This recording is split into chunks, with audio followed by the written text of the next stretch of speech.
বলেন কোন ব্যক্তি জিহাদের ময়দানে যাওয়ার পর তার শরীরে আঘাত লাগছে, এই আঘাতের চিহ্ন হওয়ার পর কিয়ামতের ময়দানে তার এই আঘাত থেকে কিয়ামতের ময়দানে তার এই আঘাতের জায়গা থেকে রক্ত বের হবে, তার রং হবে রক্তের রং, আর তার শরীর থেকে মেশক আম্বরের ঘ্রাণ বের হবে।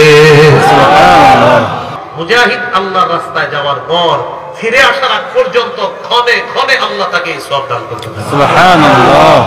নবীজি বলেন জান্নাতের কেউ দুনিয়াতে আর আসতে চাইবে না, শুধু শহীদ চাইবে বারবার দুনিয়াতে আসতে। সুবহানাল্লাহ। শহীদ فإنه يحب أن يرجع إلى الدنيا ويقول حتى أقتل 10 مرات مما يرى مما أعطاه الله من الكرامة।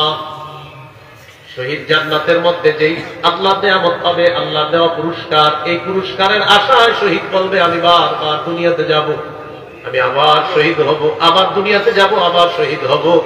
10 বারও যদি আমাকে শহীদ করা হয় আমি 10 বার শহীদ হইতে রাজি, আবার শাহাদাতের পুরস্কার আল্লাহর কাছে আমি চাই। আমরা প্রাণপণ চেষ্টা করতে হবে যে কোনো মূল্যে দেশে শরিয়া আইন প্রতিষ্ঠিত করতে হবে। السلام عليكم ورحمة الله وبركاته. وعليكم السلام ورحمة الله وبركاته. الحمد لله الحمد لله كفى وسلام على عباده الذين اصطفى. أما بعد فأعوذ بالله من الشيطان الرجيم. بسم الله الرحمن الرحيم.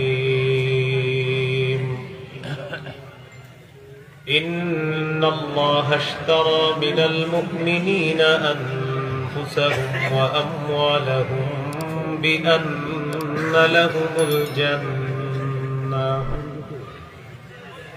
يقاتلون في سبيل الله فيقتلون ويقتلون. وقال رسول الله صلى الله عليه وسلم الجهاد ماض منذ بعثني الله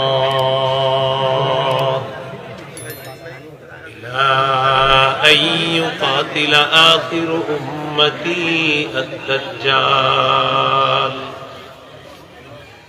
لا يبطله جور جائر ولا عدل عادل أو كما قال عليه الصلاة والسلام. اللهم صل على محمد وعلى آل محمد كما صليت على إبراهيم وعلى آل إبراهيم إنك حميد مجيد. اللهم بارك على محمد وعلى آل محمد كما باركت على إبراهيم وعلى آل إبراهيم إنك حميد مجيد. اللهم إني أعوذ بك من شر لساني ومن شر سمعي ومن شر بصري ومن شر مني. জামিয়া ইসলামিয়া আরাবিয়া শেরিহর মাদ্রাসা শাহরাস্তি চাঁদপুরের উদ্যোগে আয়োজিত 2 দিন ব্যাপী বার্ষিক ওয়াজ দোয়ার মাহফিলের আজকে সমাপনী দিনে এতক্ষণ গুরুত্বপূর্ণ আলোচনা পেশ করেছেন মাদ্রাসার সম্মানিত মুহতামিম বুজুর্গ আলেমে দ্বীন হযরত মাওলানা হুসাইন আহমদ দামাত বরকাতুহুমুল আলিয়া। হযরত আলোচনা পেশ করছিলেন, দামি দামি কথা বলতেছিলেন। গতকাল থেকে আজ পর্যন্ত বুজুর্গ উলামায়ে কেরাম আপনাদেরকে তাদের মুখ থেকে অনেক দামি দামি বাণী শুনিয়েছে। আজকেও আলোচনা চলতে থাকবে। যে কথাগুলো আমরা শুনেছি, আল্লাহ তাআলা আমাদেরকে করণীয় কথাগুলোর উপর আমরা যেন আমল করতে পারি, বর্জনীয় যে বিষয়গুলো আছে সেগুলো যেন বর্জন করতে পারি। আল্লাহ তাআলা তৌফিক দান করেন। আমি আপনাদের সামনে সূরাতুত তাওবার 111 নম্বর আয়াতে কারীমা তেলাওয়াত করেছি। এই আয়াতে আল্লাহ তাআলা মৌলিকভাবে 5টি বিষয় সম্পর্কে কথা বলেছেন। ক্রেতা বিক্রেতা, দ্রব্য মূল্য বাজার। ক্রেতা বিক্রেতা, দ্রব্য মূল্য বাজার, এই 5টি বিষয়ে আল্লাহ তাআলা আলোচনা করেছেন। আয়াত থেকে বোঝা যায় ক্রেতা হলেন আল্লাহ, বিক্রেতা মুমিনগণ, দ্রব্য হলো জানমাল, মূল্য হলো জান্নাত, সুবহানাল্লাহ, বাজার জিহাদের ময়দান। এই 5টি বিষয় এখানে আছে। আল্লাহ তাআলা বলেন, ইন্নাল্লাহা আশতারা মিনাল মুমিনিনা আনফুসাহুম ওয়া আমওয়ালাহুম বিআন্না লাহুমুল জান্নাহ। নিশ্চয় আল্লাহ ক্রয় করেছেন, আল্লাহ হলেন ক্রেতা। মিনাল মুমিনিনা, মুমিনদের থেকে, মুমিনরা হলো বিক্রেতা। আনফুসাহুম ওয়া আমওয়ালাহুম, তাদের জানমাল, জানমাল হলো দ্রব্য। আন্না লাহুমুল জান্নাহ, এই জানমালের মূল্য পরিশোধ করবেন আল্লাহ জান্নাত দিয়ে। সুবহানাল্লাহ। ক্রেতা আল্লাহ, বিক্রেতা মুমিনগণ, দ্রব্য মুমিনের জানমাল, মূল্য জান্নাত। বাজার কি? ইউকাতিলুনা ফি সাবিলিল্লাহ ফায়াকতুলুনা ওয়া ইউকতালুন, তারা আল্লাহর রাস্তায় লড়াই করবে, জিহাদ করবে, কাফেরদেরকে হত্যা করবে, তাদেরকে শহীদ করা হবে। এই জিহাদের ময়দান, এটাই হলো সেই বাজার। এই বাজারের বিক্রেতা হলো মুমিনগণ, মুমিনগণ বিক্রি করবে হলো তাদের জানমাল, আর এই জানমাল ক্রয় করেছেন হলেন আল্লাহ, আর মূল্য আল্লাহ পরিশোধ করবেন আল্লাহ দেওয়া জান্নাত। সুবহানাল্লাহ।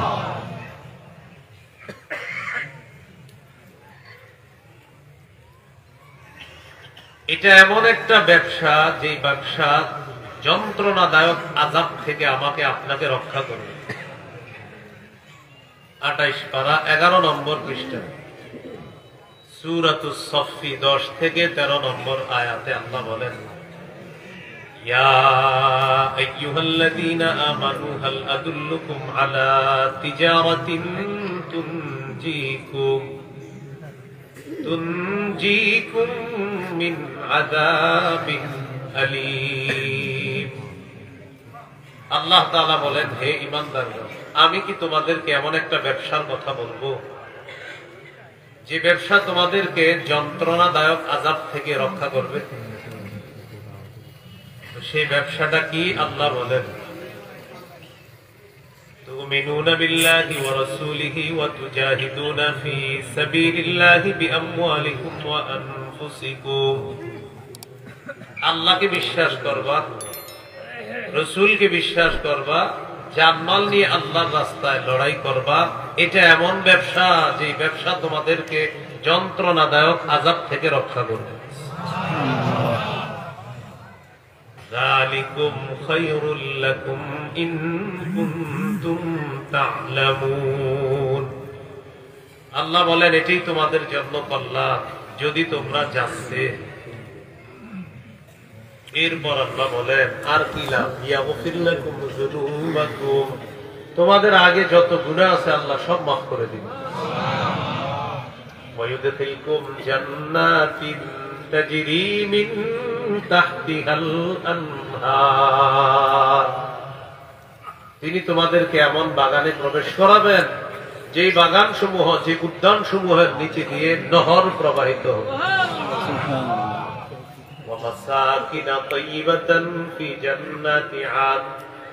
চিরস্থায়ী বসবাসের জান্নাতে তিনি তোমাদেরকে মনোপুত বাসস্থান দান করবেন।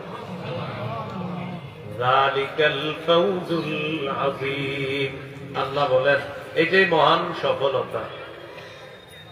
وأخرى تحبونها نصر من الله وفتح قريب, তোমাদের পছন্দ অনুযায়ী আরো নিয়ামত আল্লাহ দান করবেন, যেমন আল্লাহর পক্ষ থেকে সাহায্য আসবে, আসন্ন বিজয় আল্লাহ তোমাদেরকে দান করবেন। শেষে আল্লাহ বলেন ওয়াবাশশিরিল মুমিনিন, নবী আপনি মুমিনদেরকে সুসংবাদ জানায় দেন। সূরাতুত তাওবাহ 24 নম্বর আয়াত। এই আয়াতে আল্লাহ তাআলা বলেন কুল ইন কানা আবাউকুম ওয়া আবনাউকুম ওয়া ইখওয়ানুকুম ওয়া আযওয়াজুকুম ওয়া আশীরাতুকুম وأموال اقترفتموها وتجارة تخشون كسادها ومساكن ترضونها أحب إليكم من الله ورسوله وجهاد في سبيله فتربصوا حتى يأتي الله بأمره। কি বলে দেখেন কত হলো এখানে? 8। আল্লাহ তাআলা বলেন যদি তোমাদের মা বাবা, যদি তোমাদের সন্তান, যদি তোমাদের ভাই বোন, যদি তোমাদের স্ত্রী, যদি তোমাদের পরিবার, যদি তোমাদের সম্পদ, যদি তোমাদের ব্যবসা, যদি তোমাদের প্রিয় বাসস্থান আল্লাহর চাইতে, রসুলের চাইতে আর জিহাদের চাইতে বেশি প্রিয় হয়, এগুলা যদি আল্লাহর চেয়ে, রসুলের চেয়ে আর জিহাদের চেয়ে বেশি প্রিয় হয়, ফাতারাব্বাসু হাত্তা ইয়াতিয়াল্লাহু বিআমরি, অপেক্ষা করো আল্লাহ যে গজব নিয়ে আসবে এই গজবের অপেক্ষা করো। আয়াত থেকে বোঝা যায় এই 8 জিনিসের চেয়ে আল্লাহকে, রসুলকে, জিহাদকে বেশি ভালোবাসতে হবে। আল্লাহ আমাদেরকে কথাগুলা মনে রাখার তৌফিক দান করুন, আমিন। মানুষ এইগুলার ভালোবাসায় আল্লাহকে, রসুলকে, জিহাদকে ভুলে যায়। এই জন্য আল্লাহ বললেন এই 8টা জিনিস যদি তোমাদের কাছে বেশি প্রিয় হয় আল্লাহর চেয়ে, রসুলের চেয়ে আর জিহাদের চেয়ে, তো আযাবের অপেক্ষা করো। এগুলার চেয়ে আল্লাহকে, রসুলকে, জিহাদকে বেশি ভালোবাসতে হবে। সূরা হুজুরাতের 15 নম্বর আয়াত, 26 পারা 16 নম্বর পৃষ্ঠা। আল্লাহ তাআলা বলেন ইন্নামাল মুমিনুনা আল্লাযীনা আমানু বিল্লাহ ورسوله ثم لم يرتابوا وجاهدوا بأموالهم وأنفسهم في سبيل الله أولئك هم الصادقون। প্রকৃত ঈমানদার তারা যারা আল্লাহকে, রসুলকে বিশ্বাস করে, একটু সন্দেহ করে না, জানমাল নিয়ে যারা আল্লাহর রাস্তায় লড়াই করে, তারা খাঁটি মুমিন আর তারাই প্রকৃত সত্যবাদী ঈমানদার। এখানে দেখেন 3টে, আল্লাহকে বিশ্বাস, রসুলকে বিশ্বাস আর জিহাদের কথা। মৌলিকভাবে এই 3টা বৈশিষ্ট্য আমাদের সার্বক্ষণিক থাকা উচিত। সার্বক্ষণিক আল্লাহকেও বিশ্বাস করি, রসুলকেও বিশ্বাস করি, আর জিহাদের মানসিকতা সার্বক্ষণিক লালন ধারণ পালন করি। এটা আমাদের সবসময় থাকতে হবে। জিহাদ শুনলে আমাদের মধ্যে একটা মানসিকতা ইন্না লিল্লাহ করি আমরা, এইটা কোনো কথা? জিহাদের নিয়ত সবার থাকতেই হবে। জিহাদের নিয়ত না থাকলে মুনাফিকি মৃত্যু হবে। নাউযুবিল্লাহ। আবু দাউদের হাদিস 2502 নম্বর হাদিস, 2502 নম্বর হাদিস। قال رسول الله صلى الله عليه وسلم من مات ولم يغزو ولم يحدث نفسه بالغزو مات على شعبة من النفاق নবীজি বলেন কেউ মৃত্যুবরণ করলো আর জিহাদ করলো না অথবা জিহাদের সংকল্প করলো না সে মুনাফিকি মৃত্যুবরণ করলো। নাউযুবিল্লাহি মিন যালিক। সে এক ধরনের মুনাফিকি মৃত্যুবরণ করলো। তাহলে জিহাদের নিয়ত সবার আছে তো ইনশাআল্লাহ। কি ফজিলত শোনার আগেও ইনশাআল্লাহ এরকম ছিল না পরে? আগেও ছিল ইনশাআল্লাহ। আলহামদুলিল্লাহ। নিয়ত থাকতেই হবে ইমানদারের। বাকি আমার এই বয়ান শুনে আবার পুরো এলাকা উড়ে দিয়ে নাকি আমাদের দেশের বিজ্ঞ মুফতি সাহেবগণ ফতোয়া দিতে হবে, তারপর যা খরচ হবে। কথা বুঝে আসছে? আবু দাউদের 2503 নম্বর হাদিস, এই হাদিসের মধ্যে আছে قال رسول الله صلى الله عليه وسلم من لم يغزو أو يجهز غازيا في سبيل الله أو يخلف غازيا في أهله بخير أصابه الله بقارعة قبل يوم القيامة। নবীজি বলেন যে ব্যক্তি জিহাদ করে নাই অথবা কোন মুজাহিদকে প্রস্তুত করে দেয় নাই, যে ব্যক্তি নিজে জিহাদ করলো না অথবা কোন মুজাহিদকে প্রস্তুত করে দিল না, নিজে জিহাদ করে নাই অথবা কোন মুজাহিদকে প্রস্তুত করে দেয় নাই, সামানা দেয় নাই, আসবাবপত্র ইত্যাদি দেয় নাই প্রস্তুত করে, আও ইয়াখলুফ গাজিয়ান ফি আহলিহি বিখাইর, অথবা মুজাহিদের পরিবারের খোঁজ খবর রাখে নাই। আপনি নিজে জিহাদ করেন নাই অথবা কোন মুজাহিদকে প্রস্তুত করে দেন নাই অথবা কোন মুজাহিদ আল্লাহর রাস্তায় যাওয়ার পর তার পরিবারের খোঁজ খবর রাখেন নাই, জিহাদ করে নাই অথবা কোন মুজাহিদকে প্রস্তুত করে দেয় নাই অথবা মুজাহিদের পরিবারের খোঁজ খবর নেয় নাই, নবীজি বলেন সাবাহুল্লাহু বিকারিআতিন ক্বাবলা ইয়াউমিল কিয়ামা, কিয়ামতের আগে আল্লাহ তাআলা তাকে আযাব দ্বারা পাকড়াও করবে। নাউযুবিল্লাহ। আল্লাহ তাকে পাকড়াও করবে। এই হাদিস থেকে বুঝলাম জিহাদের নিয়ত থাকতে হবে, মুজাহিদদের সহায়তা প্রদান করতে হবে, মুজাহিদের অনুপস্থিতিতে তার পরিবারকে সাহায্য সহযোগিতা ইত্যাদির হাত বাড়িয়ে দিতে হবে। আল্লাহ আমাদেরকে কথাগুলা মনে রাখে, আমরা যেন মনে রাখতে পারি, আল্লাহ তৌফিক দান করেন।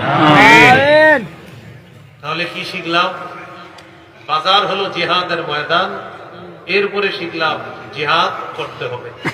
এটা আমরা শিখলাম জিহাদের নিয়ত সার্বক্ষণিক আমাদের থাকতে হবে, আমরা যেন নিয়ত রাখতে পারি, আল্লাহ তৌফিক দান করেন। জিহাদের ফজিলত কি? আবু দাউদের হাদিস 1449 নম্বর হাদিস, 1449। এই হাদিসের বর্ণনাকারী সাহাবীর নাম আব্দুল্লাহ ইবনে হুবশিয়িল খাযআমী রাদিয়াল্লাহু তাআলা। তিনি বলেন أن رسول الله صلى الله عليه وسلم سئل أي الأعمال أفضل عند الله। নবীকে প্রশ্ন করা হলো, ইয়া রাসূলুল্লাহ, আল্লাহর কাছে সবচেয়ে মর্যাদাবান আমল কোনটি, সবচেয়ে মর্যাদাপূর্ণ আমল কোনটি জানতে চাই। নবীজি বললেন তুলুল কিয়াম, লম্বা সময় নামাজে দাঁড়িয়ে থাকা। সুবহানাল্লাহ। নামাজে জোহরের আগে মসজিদে গিয়ে যখন দেখবেন জোহরের সুন্নত আপনি পড়েন না, এখনো তো ঘড়িতে আছে 2 মিনিট বাকি আছে জামাতে, 5 মিনিট, আল্লাহ 4 রাকাতের নিয়তে দাঁড়ায় এমনই আপনারা দেখাই দিবি 2 মিনিটে 4 রাকাত কিভাবে পড়তে হয়, উনি আপনাকে দেখাই দেবে, বুঝাবে আমারে, পারলে তুমি দেখাও, তুমি দেখাই এটা করেন না। সুন্নত নামাজ, নফল নামাজ, বিতির একা যখন পড়বেন তেলাওয়াত লম্বা করবেন, লম্বা সময় দাঁড়িয়ে থাকবেন, রুকু সিজদা লম্বা করবেন। সহিহুল জামে 1671 নম্বর হাদিসের বর্ণনা, রাসূলুল্লাহ সাল্লাল্লাহু আলাইহি সাল্লাম বলেন ইন্নাল আবদা ইযা কামা ইলাস সালাহ উতিয়া বিযুনুবিহি কুল্লিহা ফাউদিআত আলা আতিকাইহি। কোন ব্যক্তি যখন নামাজে দাঁড়ায় তার গুনাহগুলা তার 2 কাঁধের মধ্যে রেখে দেওয়া হয়। কুল্লামা সাজাদা আও রাকাআ তাসাফাতাত আন, যখনই বান্দা রুকু করে, যখনই সিজদা করে, তার গুনাহের স্তূপ থেকে গুনাহগুলা ঝরে পড়া শুরু হয়ে যায়। সুবহানাল্লাহ। রুকু সিজদা করলে গুনাহ ঝরে পড়ে। আপনি 2 মিনিটে 4 রাকাত পড়লে রুকু কি করলেন, সিজদা কি করলেন? আল্লাহ আমাদেরকে ধীরস্থির ভাবে নামাজ পড়ার তৌফিক দান করুন। রাসূলুল্লাহ সাল্লাল্লাহু আলাইহি সাল্লামকে প্রশ্ন করা হলো, আল্লাহর কাছে শ্রেষ্ঠ আমল কোনটি? নবীজি বললেন, তুলুল কিয়াম, লম্বা সময় নামাজে দাঁড়িয়ে থাকা। এরপর প্রশ্ন করলেন, আইয়ুস সাদাকাতি আফযালু ইয়া রাসূলুল্লাহ, আল্লাহর কাছে সবচেয়ে মর্যাদাপূর্ণ সদকা কোনটি? নবীজি জবাব দিলেন, জাহাদুল মুকিল্লি, কোন ব্যক্তি পরিশ্রম করে করার পর কষ্টার্জিত উপার্জন, এই উপার্জন থেকে যদি সদকা করে, এই সদকা আল্লাহ তাআলার কাছে শ্রেষ্ঠ সদকা হয়ে যায়। সুবহানাল্লাহ। পরিশ্রম করে এই কষ্টার্জিত সদকা আল্লাহর কাছে শ্রেষ্ঠ। এরপর প্রশ্ন করলেন, আইয়ুল হিজরাতি আফযালু ইয়া রাসূলুল্লাহ, হুজুর আল্লাহর কাছে সবচেয়ে শ্রেষ্ঠ হিজরত কোনটি? قال رسول الله صلى الله عليه وسلم من هجر ما حرم الله عليه, আল্লাহ যা হারাম করেছেন এই হারাম জিনিস থেকে বেঁচে থাকা হলো আল্লাহর কাছে সবচেয়ে শ্রেষ্ঠ হিজরত। নিষিদ্ধ জিনিস থেকে বেঁচে থাকা। قيل فأي الجهاد أفضل يا رسول الله, হুজুর আল্লাহর কাছে সবচেয়ে শ্রেষ্ঠ জিহাদ কোনটি? নবী জবাব দিলেন, মান জাহাদাল মুশরিকিনা বিমালিহি ওয়া নাফসিহি, যে ব্যক্তি নিজের জান মাল নিয়ে আল্লাহর রাস্তায় লড়াই করে মুশরিকদের বিরুদ্ধে, এই জিহাদ আল্লাহর কাছে শ্রেষ্ঠ জিহাদ হয়ে যায়। মুশরিকদের বিরুদ্ধে জান মাল নিয়ে লড়াই। আমাদের দেশে সামান্য কিছু মুশরিক 90% বেশি মুসলমানের উপর ভাবসাবে বুঝায় তারা আধিপত্য বিস্তার করতে চায়। সামান্য কিছু মুশরিক, সামান্য। আমরাও বিষয়টা বুঝিয়ে দিতে হবে যে এখন আমরা সবাই প্রস্তুত, সামনের দিকে ওই আজে বাজে কথা কয়ে পার পাওয়া যাবে না। ফাইজলামি করলে কোনো ছাড় দেওয়া হবে। আজে বাজে আর ফাইজলামির দিন শেষ। ইনি বিনি এটা সেটা বললে, কিছুদিন আগে আমাদের দেশের মুসলমানরা বুঝিয়ে দিয়েছে যে ইসলামের অস্তিত্বের প্রশ্নে সারা বাংলাদেশের সব মুসলমান এক। কাউকে ছাড় দেওয়া হবে। দেখেন না, পার্শ্ববর্তী রাষ্ট্র এখন চুপচাপ হয়ে গেছে। কিছু মুশরিকরা ভাবসাব দেখায় আমাদের উপর আধিপত্য বিস্তার করবে। রাসূলুল্লাহ সাল্লাল্লাহু আলাইহি সাল্লাম বললেন, জানমাল নিয়ে মুশরিকদের বিরুদ্ধে লড়াই করা এটা শ্রেষ্ঠ জিহাদ।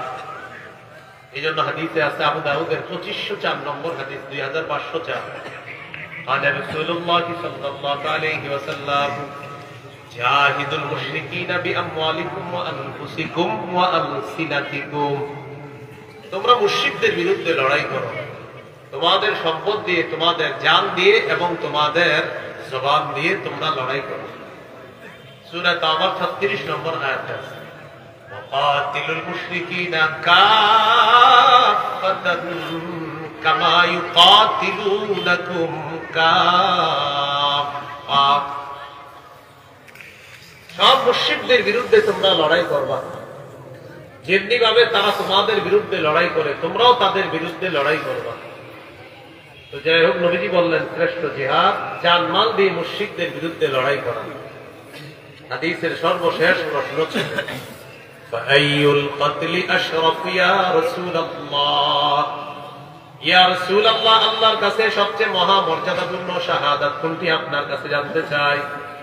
নবীজি বললেন, যে ব্যক্তি আল্লাহর রাস্তায় যার রক্ত প্রবাহিত করা হয় আর তার ঘোড়াটাও শহীদ করা হয়, মান উহরিকা দামুহু ওয়া উকিরা জাওয়াদুহু, জিহাদের ময়দানে যাকে শহীদ করা হলো আর তার ঘোড়াটাকেও শহীদ করে দেওয়া হয়েছে, ঘোড়াটাকেও হত্যা করা হয়েছে, এই ব্যক্তির হত্যাকাণ্ডটা, এই নিহত হওয়াটা আল্লাহর কাছে সবচেয়ে মহামর্যাদাপূর্ণ একটা শাহাদাত। সুবহানাল্লাহ। তো যাই হোক, এই হাদিসে আমরা জিহাদের ব্যাপারে জানলাম, মুশরিকদের বিরুদ্ধে লড়াই করা এটা একটা শ্রেষ্ঠ জিহাদ। এই জিহাদের বিধান কিন্তু আপনার অব্যাহত থাকবে, এটা চলতে থাকবে, এটা চলতে থাকবে। জিহাদের বিধান এটা চলতে থাকবে। কোন বিচারকের বিচার জিহাদের বিধানকে বাতিল করতে পারবে না। কোন দেশের বিচারক যদি রায় দেয় যে এই দেশে জিহাদ নিষিদ্ধ, মুমিনদের ইমানি দাবি তারা পাল্টা বলবে আপনি নিষিদ্ধ। ঠিক এটা ঠিক বললেও ঠিক, না বললেও ঠিক, ঠিক কারণ এটা নবীজি বলছে, তাই এটাই চূড়ান্ত ঠিক। ঠিক আবু দাউদের হাদিস 2532 নম্বর হাদিস, 2532 নম্বর হাদিস। এই হাদিসের মধ্যে আছে قال رسول الله صلى الله عليه وسلم ثلاثة من أصل الإيمان। নবীজি বলেন ঈমানের মূল হলো তিনটি। ঈমানের মূল কয়টি? তিনটি। এক নম্বর আল কাফু আম্মান ক্বালা লা ইলাহা ইল্লাল্লাহ। যে ব্যক্তি বলবে লা ইলাহা ইল্লাল্লাহ, তাকে কথা দিয়ে কষ্ট দেওয়া যাবে না, কর্ম দিয়ে কষ্ট দেওয়া যাবে না। এটা ঈমানের এক নম্বর দাবি। আরেক মুমিনকে কথা কর্মের কষ্ট দেওয়া যাবে না। দুই নম্বর ওয়ালা নুকাফিরুহু বিদামবিন, কোন মুমিনকে গুনাহের কারণে আমরা কাফের বলবো না। একজন একটা গুনাহ করছে, হুট করে কাফের বলে দিব না। হ্যাঁ, কাফেরের ফতুয়া কে দিবে? দেশের ফতুয়া বিভাগ আছে, তারা গবেষণা করে যদি ফতুয়া দেয় সেটা ঠিক আছে। আমি আপনি হুটহাট করে কাউকে কাফের বলে দিব না। তিন নাম্বার দাবি ওয়ালা নুখরিজুহু মিনাল ইসলামি বিআমাল, কোন মুসলমানের কোন কর্ম দিয়ে তাকে ইসলাম থেকে বের করে দিব না। এক নাম্বার যে বলে লা ইলাহা ইল্লাল্লাহ, তাকে কষ্ট দেওয়া যাবে না। দুই নাম্বার যে বলে লা ইলাহা ইল্লাল্লাহ, তাকে কোন গুনাহের কারণে কাফের বলবো না। তিন নাম্বার যে ব্যক্তি বলে লা ইলাহা ইল্লাল্লাহ, কোন আমল দেখেই তাকে আমরা ইসলাম থেকে বের করে দিব না। এই হলো ঈমানের মূল তিনটি বিষয়। এরপরে নবী বলেন ওয়াল জিহাদু মাযিন মুনযু বাসানি আল্লাহু ইলা আইয়ুকাতিলা আখির উম্মতি আদ-দাজ্জাল। নবী বলেন আমাকে আল্লাহ তাআলা যেদিন থেকে নবুয়ত প্রকাশ ঘটিয়েছেন, আমি যেদিন থেকে নবী সেদিন থেকে জিহাদের বিধান চলমান থাকবে, আছে, চলতে থাকবে। আমার উম্মতের শেষ দলটা দাজ্জালের বিরুদ্ধে লড়াই করবে, তখন পর্যন্ত জিহাদের বিধান বলবৎ থাকবে। লা ইউবতিলুহু জাওরু জাইরিন ওয়ালা আদলু আদিলিন। নবী বলেন কোন জালেমের জুলুম আর কোন বিচারকের বিচার জিহাদের বিধান বাতিল করতে পারবে না। ঠিক কোন জালেমের জুলুম, কোন বিচারকের বিচার জিহাদের বিধান বাতিল করতে পারবে না। তাহলে কোনদিন যদি কোন বিচারক বলে জিহাদ নিষিদ্ধ, মুমিনটা কি বলবে? আপনি নিষিদ্ধ। জিহাদ এটা তো বাতিল করার কোন সম্ভাবনা নেই, সুযোগই নেই। এটা কিয়ামত পর্যন্ত বাতিল থাকবে। আবু দাউদের হাদিস 2484 নম্বর হাদিস, 2484 নম্বর হাদিস। এই হাদিসের মধ্যে قال رسول الله صلى الله عليه وسلم لا تزال طائفة من أمتي يقاتلون على الحق ظاهرين على من باوأهم حتى يقاتل آخر أمتي المسيح الدجال। নবী বলেন আমার উম্মতের একটা দল সদা সর্বদা হকের পক্ষে লড়াই করবে, বাতিলদের বিরুদ্ধে লড়াই করবে। যাহিরিনা আলা মান বাওয়াহুম, বাতিলদের বিরুদ্ধে মোকাবেলায়, শত্রুদের বিরুদ্ধে আমার উম্মতের ওই দলটিকে চূড়ান্ত বিজয় আল্লাহ দান করবেন। মুসলমানরাই চূড়ান্ত বিজয় হবে, এটা সত্যি কথা। আমাদের নবী বলেছেন, এটাই সত্য।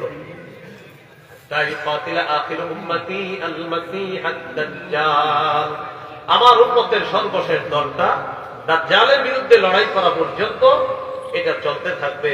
আমার উম্মতের একটা দল হকের পক্ষে লড়াই করতে থাকবে। ভাই, যারা হকের পক্ষে লড়াই করে, জিহাদ করে, আমাদের কাজ তাদের জন্য দোয়া করা, ফান্ড কালেকশন করে তাদের জন্য টাকা পয়সা পাঠানোর ব্যবস্থা করা। ফিলিস্তিনের মুজাহিদ ভাইদেরকে আমরা ফান্ড কালেকশন করে তাদের জন্য সহযোগিতা প্রেরণ করা, একজন মুসলিম হিসাবে এটা আমাদের দায়িত্ব, কর্তব্য। তো বলছিলাম, নবীজি সাল্লাল্লাহু আলাইহি সাল্লাম বলে দিলেন আমার উম্মতের একটা দল সদা সর্বদা হকের পক্ষে লড়াই করবে। তিরমিজির হাদিস 1655 নম্বর হাদিস, 1655। এই হাদিসের মধ্যে قال رسول الله صلى الله عليه وسلم ثلاثة حق على الله عونهم। তিন ব্যক্তিকে সাহায্য করা আল্লাহ তাআলা নিজের উপর অবধারিত করে নেন। কয় ব্যক্তি? তিন ব্যক্তি। এক নাম্বার আল মুজাহিদু ফি সাবিলিল্লাহ, আল্লাহর রাস্তায় মুজাহিদ, তাকে সাহায্য করা আল্লাহ তাআলা নিজের উপর অবধারিত করে নেন। দুই নাম্বার আল মুকাতাবুল্লাযী ইউরিদুল আদা, চুক্তিকৃত গোলাম তার গোলামি থেকে মুক্ত হতে চায়, আল্লাহ তাআলা তাকে সাহায্য করেন দাসত্ব থেকে মুক্তর জন্য। 3 নাম্বার, ওয়ান্নাকিহুল্লাযী ইউরিদুল আফাফা, যে ব্যক্তি বিয়ের মাধ্যমে পুত পবিত্র হতে চায়, আল্লাহ তাআলা তাকে সাহায্য করা নিজের উপর ওয়াজিব করে দেয়। বিয়ের মাধ্যমে পুত পবিত্র হবে, তাকে আল্লাহ সাহায্য করে। এই 3টার মধ্যে একটা আল মুজাহিদু ফি সাবিলিল্লাহ, যে মুজাহিদ আল্লাহ রাস্তায় লড়াই করে, আল্লাহ তাকে সাহায্য করা নিজের উপর ওয়াজিব করে দেয়। এই জন্য জিহাদের নিয়ত আমরা সবাই রাখবো। আমরা ইনশাল্লাহ জিহাদে যাব। যদি কখনো জিহাদ ফরজ হয়, আমাদের দেশের আলেমরা যদি কখনো ফতুয়া দেয় যে জিহাদ ফরজ, সবার আগে আমি মানসিকতা রাখি ইনশাল্লাহ আমি জিহাদে যাব ইনশাআল্লাহ। মনে থাকবে তো ইনশাআল্লাহ। আল্লাহ তাওফিক দান করুন। আমিন। সহিহ বুখারীর বর্ণনা 3123 নম্বর হাদিস। عن أبي هريرة رضي الله تعالى عنه قال قال رسول الله صلى الله عليه وسلم تكفل الله لمن جاهد في سبيل الله لا يخرجه إلا الجهاد في سبيله وتصديق كلماته بأن يدخله الجنة أو يرجعه في مسكنه الذي خرج منه ما نال من أجر أو غنيمة। এক ব্যক্তি জিহাদে বের হয়েছে, এই নিয়তে বের হয়েছে আল্লাহ আমি আপনার পথে আপনাকে খুশি করার জন্য জিহাদে বের হয়েছি, এই নিয়তেই বের হয়েছে, এবং আল্লাহ আপনি যে জিহাদের যে যে পুরস্কার গুলা দিবেন এগুলা পাওয়ার আশায় আমি বের হয়েছি। তো এই নিয়তে তিনি বের হয়েছেন। তো বের হওয়ার পর এই যে তিনি জিহাদের উদ্দেশ্যে বের হলেন, আল্লাহ দায়িত্ব নিয়ে নেয় তাকে শহীদ বানিয়ে হয়তো জান্নাতে প্রবেশ করাবেন, না হয় গাজী বানিয়ে প্রচুর ধন সম্পদ সহ তার বাসায় তাকে আল্লাহ ফিরিয়ে দিবেন। সুবহানাল্লাহ। সহিহ মুসলিমের বর্ণনা 1878 নম্বর হাদিস, মাদ্রাসা পাঠ্যপুস্তক অনুসারে। قال رسول الله صلى الله عليه وسلم مثل المجاهد في سبيل الله كمثل الصائم القائم القانت بآيات الله لا يفتر من صيام ولا صلاة حتى يرجع المجاهد في سبيل الله। ভাই যারা আছে আপনারা একটু বেশি ফলো করেন, ওলামা হযরতরা তো বুঝে গেছে। দেখেন আল্লাহু আকবার। 1 আমি রোজাদার, 2 আমি নামাজে আছি, 3 আমি তেলাওয়াত করতেছি। রোজাদার, নামাজে আছি, আবার তেলাওয়াত করতেছি। এই রোজা আমি ক্লান্ত হই না, তেলাওয়াতে ক্লান্ত হই না, নামাজে ক্লান্ত হই না। এই ক্লান্তিহীন রোজাদার, ক্লান্তিহীন নামাজরত ব্যক্তি, ক্লান্তিহীন তেলাওয়াতরত ব্যক্তির যে সওয়াব, মুজাহিদ আল্লাহর রাস্তায় যাওয়ার পর ফিরে আসার আগ পর্যন্ত ক্ষণে ক্ষণে আল্লাহ তাকে এই সওয়াব দান করতে পারেন। সুবহানাল্লাহ। মুজাহিদের এত দাম, জিহাদের ময়দানে যিনি বের হয়। আল্লাহ তাআলা আমাদেরকে জিহাদের গুরুত্ব উপলব্ধি করে সদা সর্বদা জিহাদের জজবাত যেন আমরা লালন করতে পারি, আল্লাহ তৌফিক দান করুন। আমিন। এইগুলো জিহাদ। জিহাদের ময়দানে আপনার শরীরে আঘাত লাগতে পারে, আঘাত। এই আঘাত লাগলে কি ফায়দা? তিরমিজির বর্ণনা 1656 নম্বর হাদিস, 1656 এই হাদিসের মধ্যে আছে। قال رسول الله صلى الله عليه وسلم لا يكلم أحد في سبيل الله والله أعلم بمن يكلم في سبيله إلا جاء يوم القيامة اللون لون الدم والريح ريح المسك। নবী বলেন কোন ব্যক্তি জিহাদের ময়দানে যাওয়ার পর তার শরীরে আঘাত লাগছে, এই আঘাতের চিহ্ন হওয়ার পর কিয়ামতের ময়দানে তার এই আঘাত থেকে, কিয়ামতের ময়দানে তার এই আঘাতের জায়গা থেকে রক্ত বের হবে, তার রং হবে রক্তের রং, আর তার শরীর থেকে মেশক আম্বরের ঘ্রাণ বের হবে। সুবহানাল্লাহ। এটা আরো সুন্দর ভাবে আছে বুখারীতে, বুখারীর 5533 নম্বর হাদিস। قال رسول الله صلى الله عليه وسلم ما من مكلم يكلم في سبيل الله إلا جاء يوم القيامة وقلبه يدميه।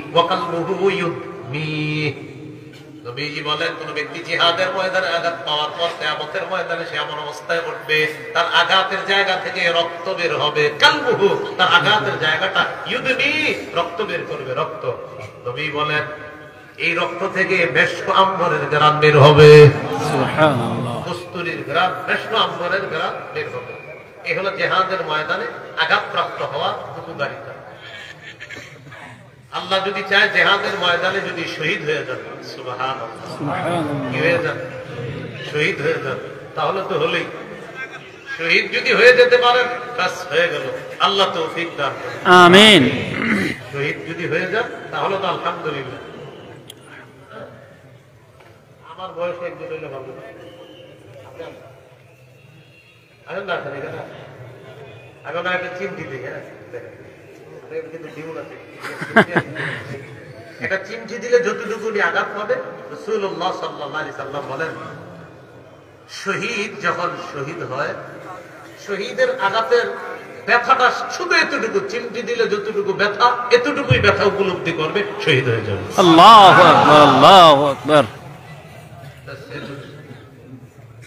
এই জন্য শহীদ হওয়া। তাহলে গেল জিহাদের ময়দান হলো বাজার, ওই যে যেই বাজারে আল্লাহ আমাদের জানমাল কিনবে, যে বাজার। 2 নাম্বার গেল জিহাদ। এখন আমরা আস্তে আস্তে 3 নম্বরে আসলাম, জিহাদের ময়দানে আঘাতপ্রাপ্ত হওয়া।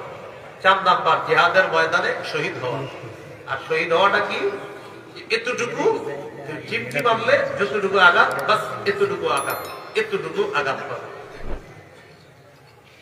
শহীদ হওয়ার তাহলে নিয়ত আছে সবার ইনশাআল্লাহ। আল্লাহ তৌফিক দান। আমিন। তিরমিজির হাদিস, 1653 নম্বর হাদিস, সহিহ মুসলিমের 1909 নম্বর হাদিস।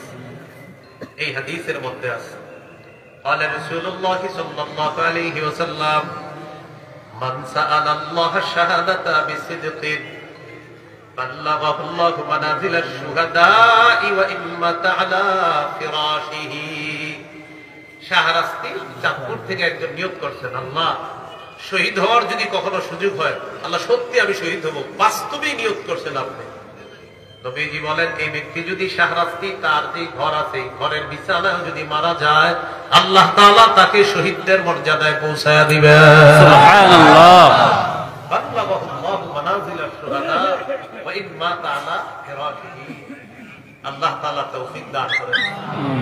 তিরমিজির বর্ণনা 1654 নম্বর হাদিস। এই হাদিসের মধ্যে قال رسول الله صلى الله عليه وسلم من سأل الله القتل في سبيله من سأل الله القتل في سبيله।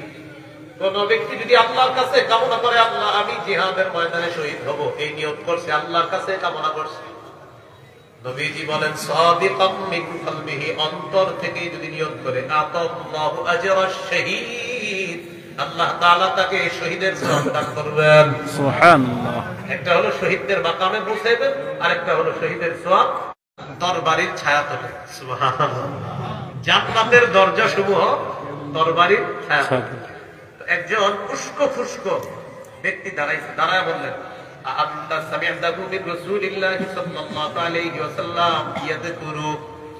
এ ভাই, তুমি যে বললা কোন ব্যক্তি জিহাদের ময়দানে শহীদ হওয়ার কথা যে তুমি বললা, আর যে বললা নবী বলছে জান্নাতের দরজাগুলো হলো তরবারির ছায়াতলে, তুমি কি আসলে নবীর বলতে শুনছো? একজন উস্কো ফুস্কো ব্যক্তি দ্বারা বললেন, তুমি কি এই কথা নবীজি বলতে শুনছো যে নবীজি বলছে তরবারির ছায়াতলে জান্নাতের দরজা? তিনি বললেন, হ্যাঁ আমি সত্যি নবীরে বলতে শুনছি। তাই নাকি? রাজা ইলা আসহাবিহি, তিনি সাহাবীদের কাছে গেলেন, সাথীদের কাছে গিয়ে বললেন, আকরাউ আলাইকুমুস সালাম, ও সাথীরা তোমাদেরকে বিদায়ী সালাম। আল্লাহু আকবার। তোমাদেরকে বিদায়ী সালাম। আরে ঘটনা কি হয়েছে? তোমাদেরকে বিদায়ী সালাম। এরপর কি করলেন? কাসারা জাফনা সাইফিহি, তরবারির খাপটা ভেঙে ফেলছে, যেন খাপের মধ্যে আর তরবারি ঢোকানোর প্রয়োজন না হয়। তোমাদেরকে বিদায়ী সালাম, তরবারির খাপ ভেঙে ফেলছে, এটা যেন আর খাপের ভিতরে ঢুকাতে না হয়। বান্দা আল্লাহর ময়দানে চলে গেলেন, কতালা কাফের বেঈমানদেরকে হত্যা করতে করতে হাত্তা কুতিলা, এক পর্যায়ে তিনি শহীদ হয়ে গেলেন জান্নাতের এই দরজা আশায়। সুবহানাল্লাহ। এজন্য আমরা সবাই শাহাদাতের নিয়ত করি, কামনা করি, আমরা জিহাদেরও নিয়ত করি, আমরা শহীদ হওয়ারও নিয়ত করি। আল্লাহ তৌফিক দান করেন। আমিন। আমাদের বাংলাদেশের মুসলমানদের মধ্যে এই চেতনাটা নাই বললেই চলে। এখন আমাদের মা বোনদেরকে এই চেতনা জীবিত করতে হবে, তার সন্তানকে যেন তিনি মুজাহিদ বানানোর নিয়ত করে, ঠিক এরকম মা বোন তৈরি করতে হবে। আমরা যখন একজোখানায় পড়তাম 1992 99-2000 সালে তখন দেখতাম এই জজবাত গুলা ছিল, মাঝখানে আনফরচুনেটলি এই জজবাত গুলা পরিকল্পিত ভাবে আমাদের দিল থেকে উঠে দেওয়া হয়েছে। এটা ছিল একটা পরিকল্পিত, সেই পরিকল্পনা সামনের দিকে আর বাস্তবায়ন যেন করতে না পারে, এজন্য সবাই মিলেমিশে ইসলামী মন মানসিকতা যারা রাখে তাদেরকে এক করার চেষ্টা এটা অব্যাহত রাখতে হবে।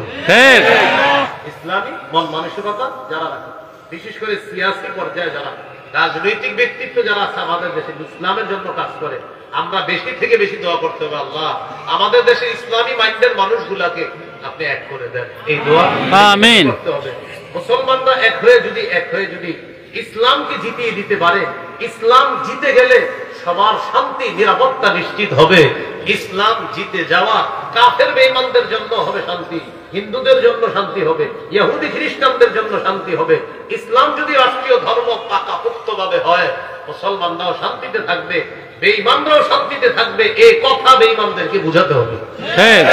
এটা হিন্দু পাড়ায় গিয়ে বুঝাইতে হবে যে ইসলাম জিতে গেলে তোমরাও ভালো থাকবে, এটা বুঝাইতে হবে। এই জন্য এদের থেকেও মুসলমানদের সমর্থন নিতে হবে, এদের থেকেও আমাদের দেশে ইসলামী যারা কাজ করতেছে অঙ্গনে তাদের সমর্থন নিতে হবে। যারা অন্য ধর্মের আছে তাদেরকে বুঝাইতে হবে কি যে দেখেন আমাদের দেশে ইসলাম নিয়ে যারা কাজ করতে, আপনারা ভাববেন না তারা শুধু আমাদের শান্তির জন্য কাজ করে, তারা সবার শান্তির জন্য কাজ করতে। এটা বিধর্মীদেরকে বুঝাইতে হবে। আল্লাহ আমাদেরকে তৌফিক দান করেন। এই হলো আপনার শহীদ হওয়া। তো শহীদ হওয়ার নিয়তটা কেন রাখতে হবে? তিরমিজির একটা হাদিস আর বুখারীর একটা হাদিস শুনলে বুঝবো শহীদ হওয়ার নিয়ত কত জরুরি। তিরমিজির বর্ণনা 1661 নম্বর হাদিস। قال رسول الله صلى الله عليه وسلم ما من احد من اهل الجنه يسره ان يرجع الى الدنيا غير الشهيد। নবীজি বলেন জান্নাতের কেউ দুনিয়াতে আর আসতে চাইবে না, শুধু শহীদ চাইবে বারবার দুনিয়াতে আসতে। সুবহানাল্লাহ। শহীদ فإنه يحب أن يرجع إلى الدنيا ويقول حتى أقتل 10 مرات مما يرى مما أعطاه الله من الكرامة। শহীদ জান্নাতের মধ্যে যেই আল্লাহ নিয়ামত পাবে, আল্লাহ দেওয়া পুরস্কার, এই পুরস্কারের আশায় শহীদ বলবে আমি বারবার দুনিয়াতে যাব, আমি আবার শহীদ হব, আবার দুনিয়াতে যাব, আবার শহীদ হব।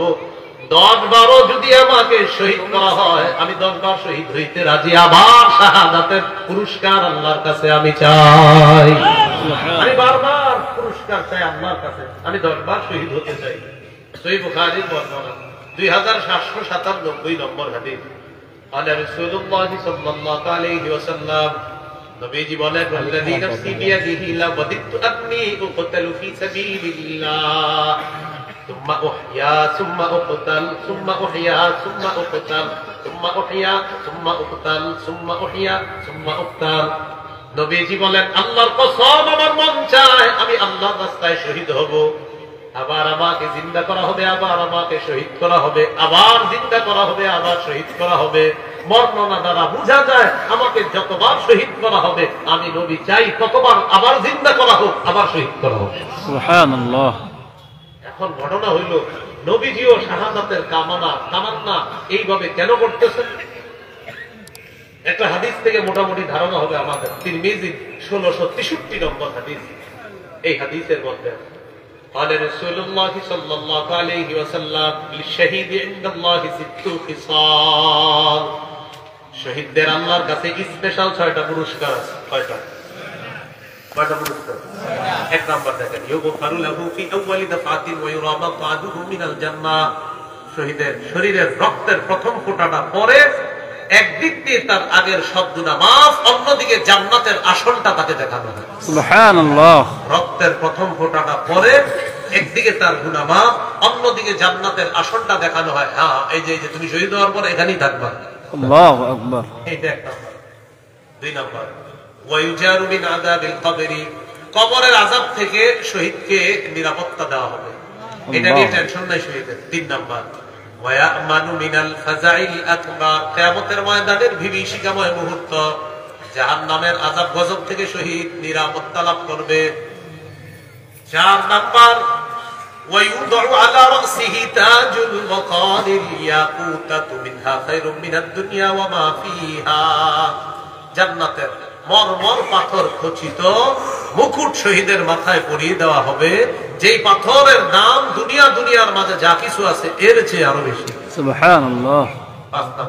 5 নাম্বারটা কি বলবো? সবাই বলেন বলবো। মাঠে যারা আছেন একটা মুস্কি হাসি দিয়ে বলেন বলবো।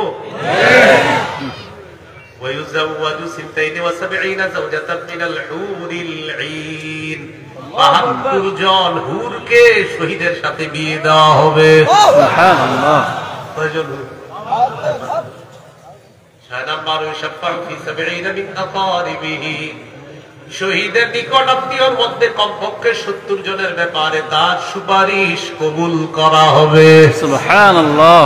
এই 6টা স্পেশাল পুরস্কার শহীদের। আল্লাহ তাআলা আমাদেরকে এই তামান্না যেন আমরাও প্রকাশ করতে পারি, আমরাও যেন ইনশাআল্লাহ শহীদ হওয়ার সৌভাগ্য অর্জন করতে পারি। আল্লাহ তৌফিক দান। আমিন। আবু দাউদের হাদিস 2520 নম্বর হাদিস। এখন আপনাদেরকে শোনাবো শহীদদের গল্প। বলেন কি শোনাবো? শহীদদের গল্প মানে শহীদরা জান্নাতে গল্প করতেছে ওই গল্পটা শোনাবো। শহীদরা জান্নাতে গল্প করে ওই গল্প। আবু দাউদের 2520 নম্বর হাদিস, 2520। এই হাদিসটা একটু মন দিয়ে শোনেন। আব্দুল্লাহ ইবনে আব্বাস রাদিয়াল্লাহু তাআলা আনহুমার বর্ণনা, তিনি বলেন রাসূলুল্লাহ সাল্লাল্লাহু আলাইহি সাল্লাম বলেছেন, লাম্মা উসিবা ইখওয়ানুকুম বিউহুদিন, তোমাদের ভাইয়েরা যখন উহুদের ময়দানে শহীদ হলো, জাআলাল্লাহু আরওয়াহাকুম ফি জাওফি তায়রিন খুদরিন, আল্লাহ তাআলা তাদের আত্মাগুলা সবুজ পাখির পেটের মধ্যে রেখে দিয়েছেন। সুবহানাল্লাহ। উহুদের ময়দানের শহীদদের আত্মাগুলা জান্নাতের সবুজ পাখির পেটে আল্লাহ তাআলা দিয়ে দিয়েছেন। তো দিয়ে দেওয়ার পর কি করতেছে এখন শহীদরা? শহীদের এই আত্মাগুলা এখন কি করে? তারা উড়ে বেড়ায়, তারা ঘুরে বেড়ায়, ঘুরে বেড়ায়। তারিদু আনহারুল জান্নাহ, জান্নাতের ঝর্ণা নহর সমূহ ইত্যাদির উপর তারা উড়ে বেড়ায়। ওয়া তাকুলু মিন সিমারিহা, জান্নাতের ফলমূল খেয়ে বেড়ায়। ওয়া তাবি ইলা কানাদিলা মিন যাহাবিন মুআল্লাকাতিন ফি জিল্লিল আরশ, আরশের ছায়ার মধ্যে ফানুস আছে স্বর্ণ দ্বারা তৈরি করা, ওই ফানুসের মধ্যে শহীদরা বসে, ফানুসের মধ্যে শহীদরা আশ্রয় নেয়। শহীদরা বসার পর এক শহীদ আর এক শহীদের সাথে এবার গল্প করা শুরু করে। সুবহানাল্লাহ। দেখেন কি কয় শহীদ একজন আরেকজনকে কয়, ফায়ুবাল্লিগু আন্না ইখওয়ানানা, শহীদরা বলা বলি করে, আমরা যে এত আরামের মধ্যে আছি আমাদের এই কথাগুলা দুনিয়াতে কে জানাবে? সুবহানাল্লাহ। শহীদরা বলতেছে, আচ্ছা আমরা যে এত আরামে আছি এগুলা কে জানাবে? হাদিসে আসছে, লাম্মা ওয়াজাদু ফি মাকালিহিম ওয়া মাশরাবিহিম ওয়া মাকিলিহিম, তারা যখন তাদের মনোভূত বাসস্থান, মনোভূত খাবার, মনোভূত পানীয় পায়, শহীদরা একজন আরেকজনকে বলে, আচ্ছা আমরা যে এত আরামে আছি আমাদের এই কথাগুলা দুনিয়াতে কে জানাবে? আল্লাহ তাআলা জবাব দেয়, ও কেন জানাবে? আল্লাহ ইয়াজহাদু ফিল জিহাদ ওয়া লা ইয়ানকুলু ইনদাল হার, আমরা যে এত আরামে আছি এই কথাগুলা দুনিয়াবাসী যখন জানবে, জানার পর তারা আর জিহাদের ব্যাপারে অনাগ্রহ দেখাবে না, তারা জিহাদের সময় আর অলসতা করবে না। যখন জানবে শহীদরা এত আরামে আছে, তো দুনিয়াবাসী তখন জিহাদের প্রতি আরো আগ্রহী হয়ে উঠবে। এই জন্য আমাদের এই গল্পগুলা দুনিয়াবাসীকে জানানো দরকার। শহীদরা বলা বলি করে, তো আল্লাহ তাআলা তাদেরকে বলে, উবাল্লিগুহুম আনকুম, তোমাদের ব্যাপারটা আমি আল্লাহ দুনিয়াবাসীর সবাইকে জানায় দিই। সুবহানাল্লাহ। সূরা আলী ইমরানের 169 নম্বর আয়াতে আল্লাহ আমাদেরকে জানায় দিয়েছে। সুবহানাল্লাহ। কি বলে? ওয়ালা তাহসাবান্নাল্লাযীনা কুতিলু ফী সাবিলিল্লাহি আমওয়াতা, আল্লাহ তাআলা বলেন যারা আল্লাহর রাস্তায় শহীদ হয় তাদেরকে তোমরা মৃত মনে করো না,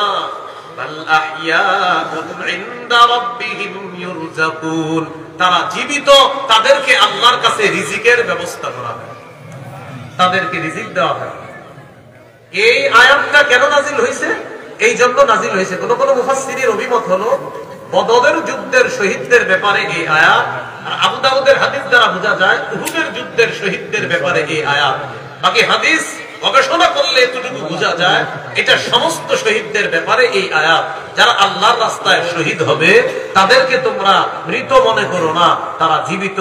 আল্লাহর কাছে তাদেরকে রিজিক দেওয়া হয়। ফারিহিনা বিমা আতাহুমুল্লাহু মিন ফাদলি, আল্লাহ তাদেরকে যে নিয়ামত অনুগ্রহ দান করেছেন, এই অনুগ্রহ পেয়ে ফারিহিনা, তারা উল্লাসিত, তারা আনন্দিত।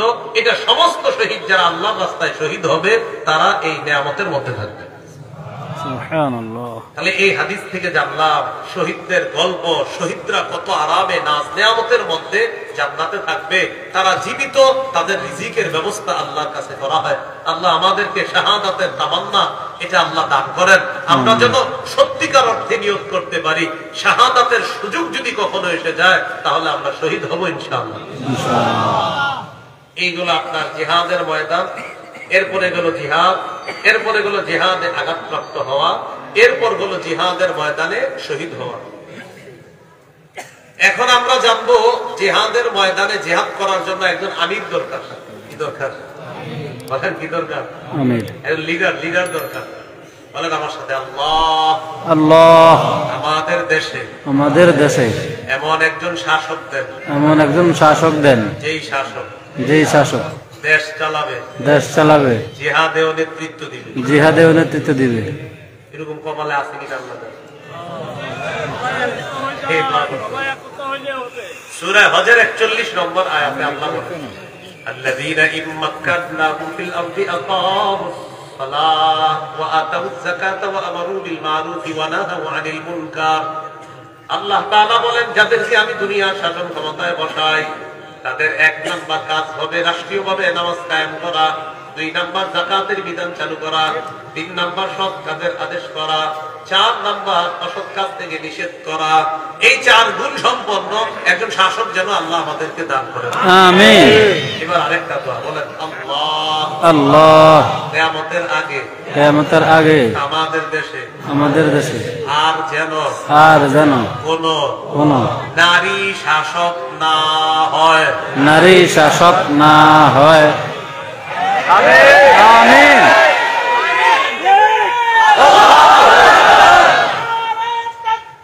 আল্লাহু আকবার। ঘরে ঘরে জালো, ঘরে ঘরে জালো, জিয়ার সাবধান। রাসূলুল্লাহ সাল্লাল্লাহু আলাইহি সাল্লাম হাদিসের মধ্যে বলেন, قال রাসূলুল্লাহ সাল্লাল্লাহু আলাইহি ওয়াসাল্লাম, লা ইফলিহা কওমুন ওয়াল্লাহু আমরাহু ইমরাতান। নবীজি বলেন, ওই জাতি কিছুতেই সফল হবে না, ওই জাতি কিছুতেই সফল হবে না যে জাতি তাদের নেতৃত্বে কোন নারীকে বসায়া দেয়। ঠিক। আমরা বারবার ঘুরে ঘুরে ঠিক করি, এক তাগুন ছাড়ি আরেক তাগুন ধরি, বৃষ্টি থেকে বাঁচার জন্য ঝর্ণার নিচে এসে দাঁড়াই। ঠিক। এটা অভিভাবক ঠিক করতে হবে। মুমিনদের অভিভাবক আল্লাহ। মুমিনদের অভিভাবককে আল্লাহ। সূরা বাকারা 257 নম্বর আয়াত, 3 পারা 2 নম্বর পৃষ্ঠার শুরুতে আছে। আল্লাহ তাআলা বলেন, আল্লাহু ওয়ালিয়ুল্লাযীনা আমানু, যারা ঈমানদার তাদের অভিভাবক হলেন আল্লাহ। সূরা মাইদা 51 নম্বর আয়াত, 6 পারা 16 নম্বর পৃষ্ঠার শুরুতে আছে। আল্লাহ বলেন, ইয়া আইয়ুহাল্লাযীনা আমানু লা তাত্তাখিযুল ইয়াহুদা ওয়ান নাসারা আউলিয়া। হে ঈমানদারগণ, তোমরা ইহুদি খ্রিস্টানদেরকে অভিভাবক রূপে গ্রহণ করো না। 47 জন প্রেসিডেন্ট পরিবর্তন করলো, একজন নারী বানায় নাই। বারবার আমাদের উপরে নারী বসায়া দিয়া, আমাদের গলার মধ্যে গোলামির রশি ঝুলাইয়া দিয়ে আমাদেরকে বারবার গোলামের মতো ঘুরায়। ঠিক। 47 জন, একজন নারী বসায় নাই। কি বসায় নাই? নারী। আচ্ছা, আমাদের উপর খালি গোলা চাপায় দেয়। তাহলে 2 নম্বর দোয়া, নারী শাসক চাই না। 3 নম্বর, আল্লাহ। আল্লাহ। আমাদের দেশে শরিয়া আইন চাই। শরিয়া আইন চায়। শরিয়া আইন চায় না তারা। শরিয়া আইন চায় না তারা। শরিয়া আইন চায় না তারা। শরিয়া আইন চায় না তারা। কোন না কোন অপরাধে, কোন না কোন অপরাধে, অপরাধী যারা, শরিয়া আইন চায় না তারা, তারা কোন না কোন অপরাধে অপরাধী যারা। চোর শরিয়া আইন চাইবে না, হাত কাটা যাবে। দর্শক শরিয়া আইন চাইবে না, পাথর মারা হবে অথবা দৌড়া মারা হবে। যারা নাটক সিনেমা করে এরা শরিয়া আইন চাইবে না, কোনো নারীকে অবৈধভাবে স্পর্শ করতে পারবে না। যত চোর বাটপার আছে সবার বাধা হলো শরিয়া আইন। এই জন্য সামান্য কিছু মানুষ শরিয়া আইন চায় না, কিন্তু আমরা প্রাণ চেষ্টা করতে হবে যে কোনো মূল্যে দেশে শরিয়া আইন প্রতিষ্ঠিত করতে হবে। এই জন্য বলেন, এই জন্য এই সেই করে লাভ নাই, এই সেই করে লাভ নাই। খেলাফত ব্যবস্থার বিকল্প নাই, খেলাফত ব্যবস্থার বিকল্প নাই। কি ব্যবস্থা? খেলাফত ব্যবস্থা।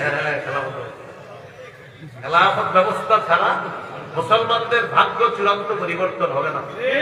হতে পারে কিছুদিন, কিন্তু চূড়ান্ত ভাগ্য পরিবর্তন খেলাফত ব্যবস্থায় হবে। প্রমাণ আফগানিস্তান।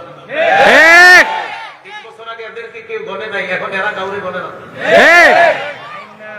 তাদের অভিভাবক আল্লাহ, তাদের অভিভাবক কে? আল্লাহ। এদের উপরে অন্যরা অভিভাবক হইতে চাইছিল, টাইম দেয় না। হইতে চাইছিল, টাইম দেয় না। একদম পিড়ে কুকুরের মতো হয়ে করছে। এখন বন্ধুত্ব করতে চায়। আফগানিস্তান সময় নেই। এই ঠিকটা মাঠে যেন না থাকে, বাইরে গেলেও যেন থাকে। ইনশাআল্লাহ। আল্লাহ তো 500 টাকার কাছে।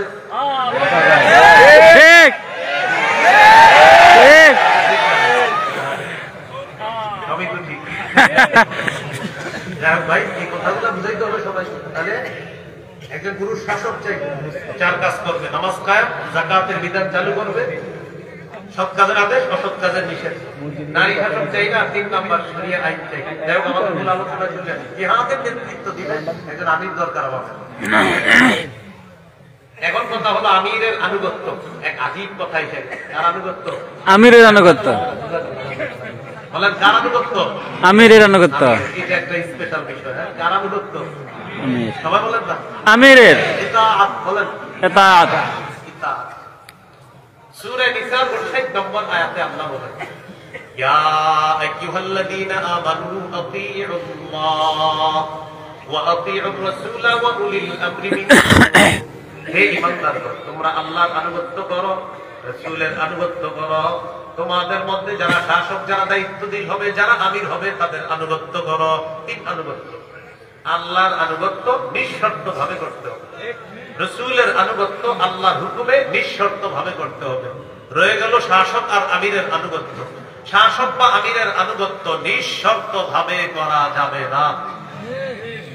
বলেন, আমিরের আনুগত্য ততক্ষণ করা যাবে, আমিরের আনুগত্য ততক্ষণ করা যাবে যতক্ষণ আমির সাহেব কোন নাফরমানিমূলক কথা না বলবে, নাফরমানিমূলক কথা না বলবে, অপব্যাখ্যা না দিবে, কোরআন সুন্নাহর অপব্যাখ্যা না দিবে। যদি অপব্যাখ্যা দেয়, সেই আমিরের কথা শোনা যাবে না, মানাও যাবে না। বলেন, দলিল সহিহ বুখারী 4340 নম্বর হাদিস। 40 নম্বর হাদিস। এই হাদিসটি বলি, গল্পের মতো মনে রাখেন, আরো 10 জন ভাইরে পায়ে ধরে বসে আলী রাদিয়াল্লাহু তাআলা আনহুর বর্ণনা। তিনি বলেন, بعث النبي صلى الله عليه وسلم سرية واستعمل عليهم رجلا من الأنصار وأمرهم أن يطيعوه। নবীজি একটা বাহিনীকে জিহাদে পাঠাইছে, তাদের একজন আমির বানায় বাহিনীকে হুকুম করলেন, আমির যা বলবে সব শুনবা। তাহলে একটা বাহিনী নবী জিহাদে পাঠাইলেন, একজন আমির বানাইলেন, আর বলে দিলেন, আমির সাহেব যা বলবে সব শুনবা। আমির সাহেব রাগ উঠছে। হঠাৎ রাগ উঠার পর সবাইকে বললেন, আলাইসা ক্বাদ আমারাকুম রাসূলুল্লাহ সাল্লাল্লাহু আলাইহি ওয়াসাল্লাম আন তুতিউনি। আচ্ছা, নবী কি তোমাদেরকে বলে নাই আমার কথা মানতে? সবাই বললেন, হ্যাঁ, নবীজি বলেছেন আপনার কথা মানার জন্য। আমির সাহেব বললেন, আমি যা বলবো সব শুনবা। জি, আপনি যা বলবেন সব শুনবো। তো আমির সাহেব বললেন, কি যে মাউলি হাতাবা, লাকড়ি সংগ্রহ করে নিয়ে আসো। ফাজামাউলা, তারা লাকড়ি সংগ্রহ করে নিয়ে আসে। এবার আমির সাহেব বললেন, আউকিদুহা নারা, লাকড়িতে আগুন লাগাও। আউকাদুহা, আগুন লাগাইছে। তাহলে আমির হুকুম করলেন, লাকড়ি আনো। আনলেন, আগুন জ্বালাও। জ্বালাইলেন, দাও দাও করে আগুন জ্বলতেছে। এবার আমির সাহেব হুকুম করলেন, উদখুলুহা, সবাই আগুনে ঝাঁপ দাও। কোথায় ঝাঁপ দাও? আগুনে ঝাঁপ দাও। সাহাবায়ে কেরাম ফাহাম্মু, সাহাবায়ে কেরাম মানসিকভাবে প্রস্তুত হয়েছে আগুনে ঝাঁপ দেওয়ার জন্য, মানসিকভাবে প্রস্তুত ঝাঁপ দিবে। ঝাঁপ দেওয়ার আগে একজন আরেকজন এইভাবে ধরে আর বলে আসলে ঝাঁপ দেবে কেন? আরে আগুন থেকে বাঁচার জন্য নবীর কাছে আসছে, মুসলমান হয়েছে। এই নবী আমির মানতে বলছে ঠিক আছে, কিন্তু আমি আগুনে ঝাঁপ দেওয়ার কথা বলছে, এটাও মানতে বলছে কিনা নবীজি, আমরা আসলে ঝাঁপ দিব। একজন আরেকজনকে বলতেছে ঝাঁপ দিব কি দিব না, দিব কি দিব না, এটা করতে করতে হাত্তা ক্ষমাদাতিক না আগুন নিভে গেছে। আলহামদুলিল্লাহ। অসাকানা গতবহু আমির সাহেবের রাগও ঠান্ডা হয়েছে। আলহামদুলিল্লাহ। শুধু হযরত জিটটা 10 বছরেও ঠান্ডা হলো না।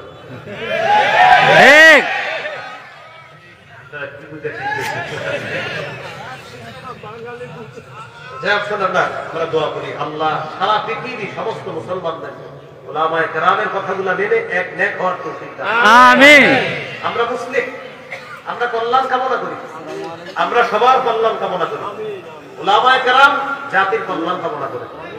উলামায়ে কেরামের এখানে কোনো স্বার্থ নাই।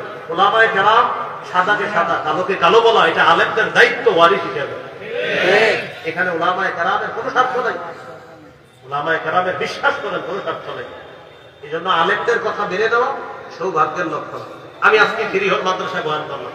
আমার এই বয়ানে ওলামায়ে কেরাম ভালোভাবে শুনে থাকলে অনেক ভুল খুঁজে পাবে। এই ভুলগুলো আমারে বলে দেন, হুজুর এগুলো ভুল হয়েছে, আর এগুলো ভুল হয়েছে। আমি পরে 2-3 দিন পরে কোনো মাহফিলে আসলে ওখানে বলবো ভাই ওই দিনের মাহফিলে আমার এই 4টা ভুল হয়েছে, আমি মাপ চাই, ক্ষমা চাই। আমার ভুল হবে, ভুল ধরায় দিবে, আমি মেনে নিব, এতে দোষের কি আছে? দোষের কিছু নেই। আপনি কেন আমার ছোট ভাই মাহমুদ, মুফতি মাহমুদ, প্রায় সময় আমার অনেক ভুল ধরে, লেখায় ভুল ধরে, বলায় ভুল ধরে। আমার কাছে ভালো ছাত্র, মাশাআল্লাহ, অনেক ভুল ধরে। তো আমার ছোট ভাই দেখে ভুল ধরছে, আমি কি বলবো? না না, আমার কি ভুল হইতে পারেন, তোর বড় ভাই। এটা তো হইতে পারে না। এই জন্য দেখেন মাশাআল্লাহ আপনাদের এই মাদ্রাসার ছাত্র, আমাদের বর্তমান জাতীয় মসজিদের খতিব, আমরা যাকে নিয়ে গর্ব করি, হ্যাঁ, হযরতের চেয়ে বয়সে অনেক বড় বড় আলেম বাংলাদেশের, কিন্তু ওনার তাহকিক বড় বড় ওলামায়ে কেরামরা পর্যন্ত মেনে নিচ্ছে। এখন আল্লাহ তাকে কবুল করছে, তো আমি আপনি মানতে সমস্যা নাই। আমরা ঝামেলা দিতে পারেন না, এর আমি মানবো না, আমার বয়স ছোট, এরকম না করা। ভুল আমার হবে, হতে পারে, মেনে নেওয়াটা ভদ্রতার লক্ষণ, না মানাটা পথভ্রষ্টতা, তেরামি আর খোঁজাবাজি, প্রতারণার লক্ষণ। হাতে পায়ে ধরে বলি মেনে নেন। উলামায়ে কেরাম আপনাদের মুসলিম, আপনাদের কল্যাণ কামনা করে। আল্লাহ আমাদেরকে কথাগুলো বোঝার তৌফিক দান। আমির সাহেবের কথা শোনার পর তারা ঝাঁপ দিবে, এই করতে করতে আগুন নিভে গেছে। আমির সাহেবের রাগ ঠান্ডা হয়ে গেছে। ঘটনাটি নবীর কাছে গেছে, হুজুর এরকম একটা ঘটনা ঘটতেছিল, যাই হোক আমরা ঝাঁপ দিই নাই, আমিরের কথা মানি নাই, হুজুর আমগো কি গুনাহ হবে, আমিরের কথা মানি নাই। মানে টোটাল ঘটনাটা নবীর কানে গেছে। নবীজি সাল্লাল্লাহু আলাইহি সাল্লাম বললেন, সর্বনাশ, লাউ দাখালুহা মা খারাজু মিনহা ইলা ইয়াউমিল কিয়ামাহ। যদি তারা আগুনে ঝাঁপ দিত আমিরের কথা শুনে, কিয়ামত পর্যন্ত তারা আগুন থেকে বের হতে পারত না। শেষে বললেন, ইন্নামাত তাআতু ফিল মারুফ, শোনো, আমিরকে মানতে হবে শুধুমাত্র ন্যায়সঙ্গত কথা, কাজে মানতে হবে। আমির যদি নাফরমানিমূলক কথা বলে, সেই কথা শোনা যাবে না, সেই কথা মানাও যাবে না। এই জন্য প্রিয় মুসলমান ভাইরা, এই হাদিসটি আমি আবার সুন্দরভাবে বলি। নবীজি একটা বাহিনীকে জেহাদে পাঠাইছে, একজন আমির বানিয়ে দিচ্ছে। বললেন আমি যা বলবে সব শুনবা। আমির সাহেব জেহাদের ময়দানে যাওয়ার সময় হঠাৎ তার রাগ উঠছে। সবাইকে বললেন, আচ্ছা নবীনা বলছে আমি যা বলবো সব শুনবা? জি। তোমরা লাকড়ি আনছে, আগুন জ্বালাও, জ্বালিয়েছে, আগুনে ঝাঁপ দাও। তখন তারা সিদ্ধান্তহীনতায় ভুগতেছিল, ঝাঁপ দিব কি দিব না। এই করতে করতে আগুন নিভে গেছে। নবীর কানে সংবাদ যাওয়ার পর নবী বললেন, আমিরের এই কথা শুনে যদি তারা আগুনে ঝাঁপ দিত, কিয়ামত পর্যন্ত আগুনই থাকতো, আর বের হতে পারতো না।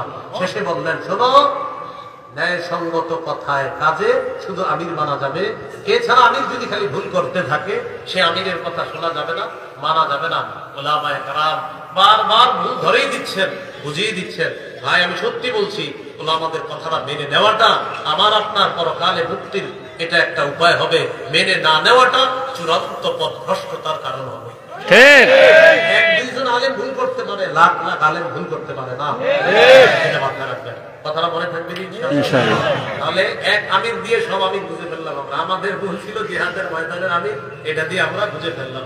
এই জন্য যাই হোক সবাই সবার জন্য দোয়া করবেন। সহিহ বুখারী 57 নম্বর হাদিসে আছে, হযরত জারীর রাদিয়াল্লাহু তাআলা নবীর কাছে বায়াত হয়েছে তিনটা শর্তে, আলা ইকামিস সালাত ওয়া ইতাইজ যাকাত ওয়া নুসহি লিকুল্লি মুসলিমিন। আমি আল্লাহর রাসূলের কাছে বায়াত হয়েছি, নামাজ কায়েম করব, যাকাত আদায় করব, সকল মুসলমানের কল্যাণ কামনা করব। এই শর্তে কারা কারা কল্যাণ কামনা করব? সবার ইনশাআল্লাহ। এই মাদ্রাসার কল্যাণ কামনা করবে ইনশাআল্লাহ। ইনশাআল্লাহ।